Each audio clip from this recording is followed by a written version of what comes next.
beneen ponk bu mujj bi mooy lu jëm ci wàllum sport tey Sénégal fi ñu koy dooree nag du neex ndax li xew barki démb rek ci ligue sénégalaise de football xaw na doy waar lool ligue 1 bi.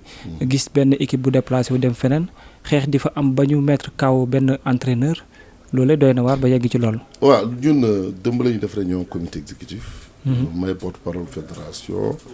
alors loolu wax naa ko démb déjà ñun comité exécutif ñaawlu nañu violence fépp fu mu munta dëgg violence tey xejul suñu sport xejul suñu stade tey ñun on est une vitrine en Afrique ñoo yore coupe d'Afrique te bu coupe d'Afrique yeboon fii dañu ne Sénégal moo ko mujjee jël ñi naw ñu on a les plus grands joueurs président de la République mu ñuy jàppale bu nga xam ne musul am nañu stade am nañu tout loolu waruñu ñi ñaa ngi ñuy xool pour xam Sénégal dan la mel au niveau local te ñun tey l'enjeu qu'on a du violence l'enjeu qu'on a ni équipe nationale dem ba gagner coupe d'Afrique club yi mën a dem sori ba gagner coupe d'Afrique loolu mooy enjeu bi mais du ŋaayoo bi du xeex bi du jur dara lu dul retardé ñu yéexal ñu suñu croissance. Mais pourquoi tout le temps ça se répète sachant que ni à chaque fois bu amee ñu ne il faut prendre des mesures. Mais on a toujours pris des mesures. Mais pourquoi toujours ça se répète. waaw mais demal France demal Angleterre ñuy xeex ba suuna loolu sport passion la.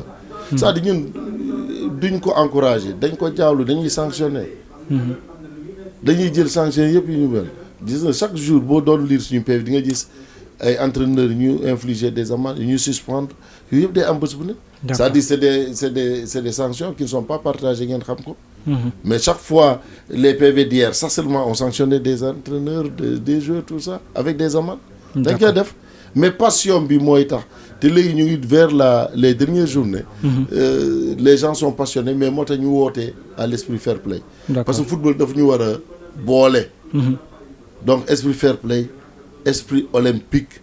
te loolu ñun. Déjà am na bataaxal bu ñu yónni équipe yi yëpp pour rappel à l'ordre te wax nañ leen les dispositions en matière de sanctions yi nga xam ne ñu ngi leen di xaar. te yaakaar naa léegi li amoon dootul amati parce que ñëpp ñu ngi koy waxtaanee ñu ngi sensibiliser ji. En parlant d'amende Sénégal am na sanction bu tegu ci kawam mu war a fay lu toll ci 112 millions de francs CFA vis-à-vis match Sénégal qualification coupe du monde bi amoon stade Maître Abdoulaye Wade.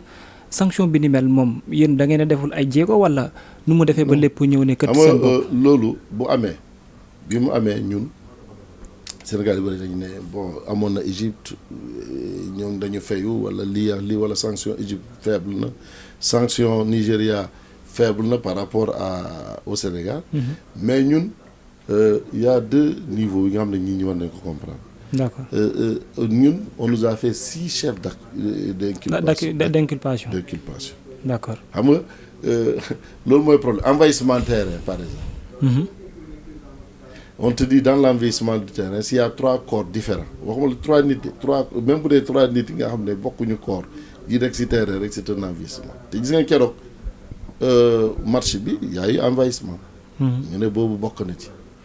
ñu liimaat encore affaire laser yi même bu dee am na fële am na ñu liimaat encore pancarte gis ngeen am na benn pancarte bu ñu bindoon.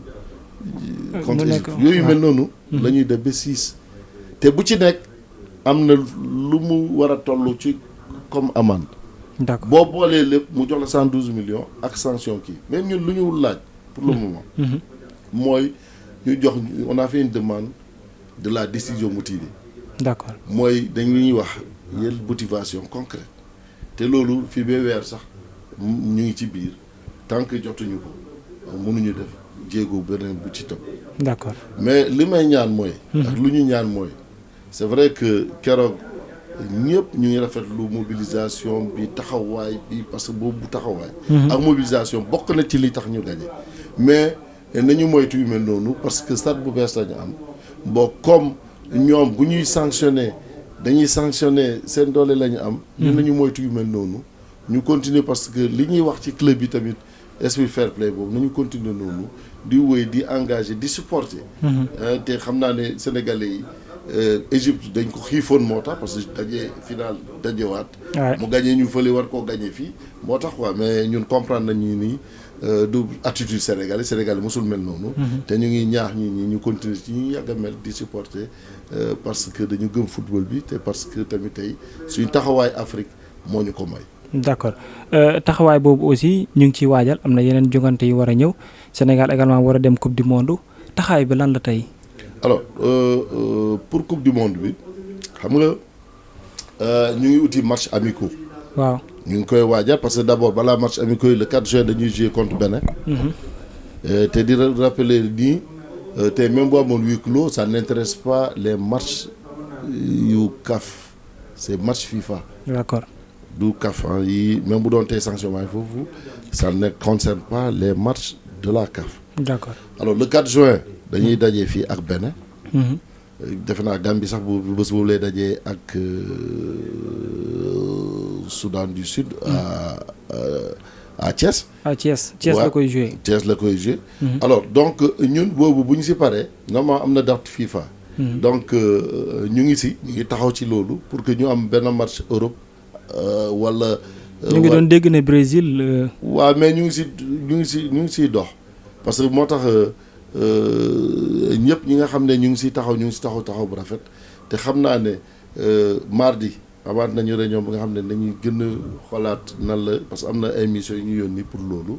mais li ñu mën a téyam li ñu mën a jàpp mooy bëgg nañu jouer avec équipe bu Europe. bu Amérique ak bu Asie.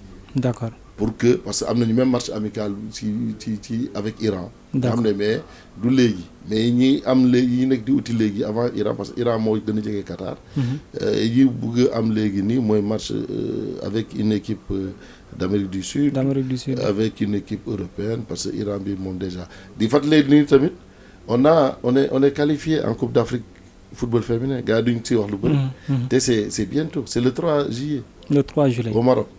loolu nag on a tout fait pour que ñu amee match amicaux tamit. d'accord am nañu benn match bu nga xam ne Ziguinchor lañ koy jouer contre Guinée-Bissau. pour que tamit ñu woon ni équipe yi balaa muy dem mën na jaar ci yeneen région donc jigéen ñi nañ jaar Ziguinchor ñu jouer match amical parce que defoon nañ ko avec les U20 équipe nationale mu neex nag day jege Guinée-Bissau waa Guinée mën nañ ñëw terrain bi xumb ñu nekk benn bu ñu fa jógee nag dernière semaine bu mois de juin dañuy dem participer à un tournoi en Turquie nga xam ne ni ñu fa jouer 3 matchs avec des équipes des pays qui sont qualifiés pour la CAN nga xam ne bokkuñu pour bu ñu jógee foofu nag dem vers le 30 au Maroc juillet le 3 au Maroc. ñoom ñoo nekkoon champion d'Afrique mais ci compétition bi ñu nekk quart de finale lañu éliminé les sourds-muets jéego bi ñu def ban appréciation moom nga ci am. oui ñooñu sant yàlla bu baax a baax parce que kontaan nañu pour une première participation ñu jël Coupe d'Afrique pour une première participation ñu yegg quart de finale te prolongation contre l'Allemagne. tout à fait te amoon na période bu nga xam ne ñoom demoon nañ ba mu ne gars yi ñoo égaliser dem. mais vraiment ñii dañ leen war a encourager dañ leen war a soutenir. parce que ñooñu tamit wane nañu ni le Sénégal est en ébullition sportive. effectivement tey fépp foo laal rek muy dox. d'accord sant yàlla bu baax a baax di gërëm président de la République parce que tamit ça c'est ñu wax ko ñu bañ ko wax c'est l'effort d'un engagement politique. d'accord c'est le résultat d'un engagement politique. moo tax tey fépp muy dox. mais lu jëm ci deltu ginnaaw bi ngeen deltu ginnaaw ci Ligue africaine de. loolu ñu gannaaw de. non mais dañu ne woon da ngeen posture candidat dañu ne.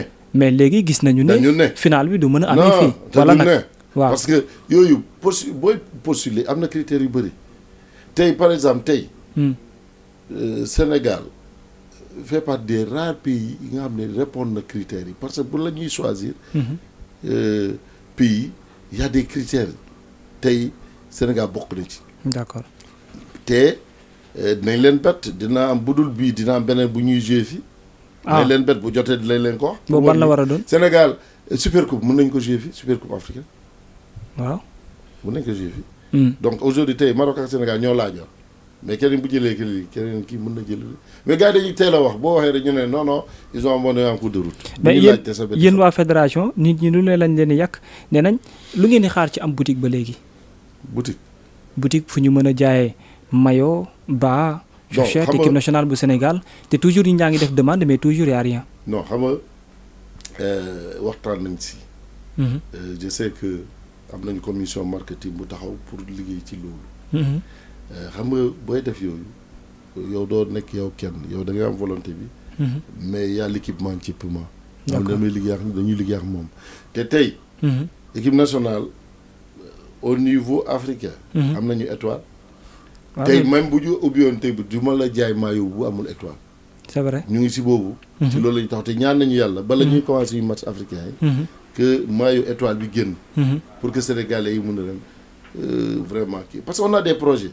parce que tey lu ñu bëggoon mooy fédération fu ñu nekk nii. waaw ñu amaat beneen fédération bu bees bi nga xam ne foofu mën na nekk lépp. d'accord dem nañu ay dëkk comme Mauritanie fédération bi jàppale nañ leen ba ñu tabax fédération bu baax ñu muy demee tey ba tabax parce que loolu moom bokk na ci projet yi. d'accord ñu tabax fédération bi nga xam ne mën na jël lépp en charge ci biir lépp am boutique et tout am boutique lépp. loolu ñu ngi si. c'est vraiment dans nos perspectives. voilà donc ñu tëjee ci bu mujj Sadio Mané Ballon d'Or. ouais. vous en dites quoi. man de ànd naa ci te ñu ngi koy ñaanal c'est vrai que ñëpp lu ñuy wax mooy buñ ko stressé wuloo mu am hantise Ballon d'Or. d'accord. parce que loolu mën na yàq déjà match yi mën na di jouer mais sénégalais boo gis tey. benn yéene bi rek la ñu am. ñaanal ko mu gagné championnat bi ñaanal ko tamit mu gagné. Ligue des champions te loolu mën na nekk. est-ce qu'il doit quitter Liverpool. pour man. dans une certaine mesure oui parce que tey footballeur boo gis dans le monde. waaw ku la newoon Messi dina génn Barça un jour doo ko gëm. c'est vrai. Ronaldo ñaata club la def. 3e 4e club. disons Neymar. mu ngi ci 3e. am na fooy toll doo nekk toujours di nekk benn place. da ngay dem tamit wane talent feneen. te tey gëm nañu ni Sadio Mané fu mu dem rek xëj. dëgg loolu moo toutes les vedettes noonu la ñu doon def. d'accord noonu la ñuy def tamit dañuy tourner parce que tamit baax na ci sa CV. baax na ci sa palmarès. tey lépp def na ko Liverpool wane na lépp li mu mën Liverpool c'est vrai il a une relation affective avec la ville de Liverpool mais tey nag pour man war na dem feneen encore wane talent parce que pour voir parce que même si c'est championnat Europe la mais les niveaux ne sont pas souvent les mêmes. amoon nañu mbégte monsieur Seydou Sané dalal la ci Seneweb TV seneweb.com ñu ngi lay jaajëfal. mais maa ngi content trop vraiment nee naa leen je suis très content parce que xalaatuma woon lii vraiment gis ay Sénégalais de jeunes Sénégalais qui développent des stratégies de communication dans le sens même de gérer d'atténuer et d'aider la population à mieux s'orienter loolu rek mooy presque. merci beaucoup. lépp lu ñu def rek li nga xam ne àndul ak vision boobu rek yàq rek la te man je vous ai dit dama leen di féliciter parce que nekk premier en Afrique francophone c'est pas donné à n'importe qui. chaque jour ngeen di def ay jéego. merci et c'est pourquoi vous méritez un soutien. merci beaucoup. pas parce que lii wala lii parce que tey boo waxee nit tel organe mérite un soutien ñu ne non lii la alors que c'est naturel man tey ñëw naa. léeg-léeg nga posé may question yi nga xam ne damay yaakaar Sonko sax nga àndal mais loolu du dara ma xam ne. c'est sama rôle. warul yomb. merci beaucoup donc di leen gërëm bu baax di leen sant. jërëjëf.